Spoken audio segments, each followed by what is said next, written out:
Vapi railway સુરક્ષા દળે railway સંપત્તિની ચોરી કરનારાઓ વિરુદ્ધ લાલાક કરી ભીલાડ અને સંજાન વચ્ચેથી રેલવે કોપરવાર ચોરીના મોટા રેકેટને ઝડપી પાડ્યું છે.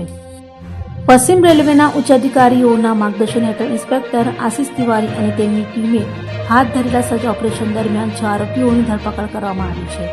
આરોપીઓએ ગત 11 ડિસેમ્બરે રેલવે લોકેશન બોક્સમાંથી વાયર ચોરી કર્યાની કબૂલાત કરી હતી, જેનો મુદ્દામાલ પણ જપ્ત કરવામાં આવ્યો છે. આ કેસમાં મુખ્ય આરોપીઓ જીતેન્દ્ર ઉર્ફે જીતુબીન, મિથિલેશ રાય, રતન ચૌહાણ અને જાવેદ રાયની સાથે ચોરીનો માલ ખરીદનાર 2 ભંગારના વેપારીઓ અબ્દુલ કાદિર પઠાણ અને મંગલસિંહ રાઠોડની પણ ધરપકડ કરવામાં આવી છે.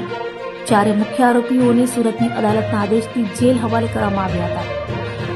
આરપીએફએ સ્પષ્ટ સંદેશ આપ્યો છે કે રાષ્ટ્રીય સંપત્તિની ચોરી સાંખી લેવામાં આવશે નહીં અને જનતાને રેલવે સંપત્તિ સાથેની કોઈપણ શંકાસ્પદ પ્રવૃત્તિ અંગે તાત્કાલિક જાણ કરવા અપીલ કરી છે.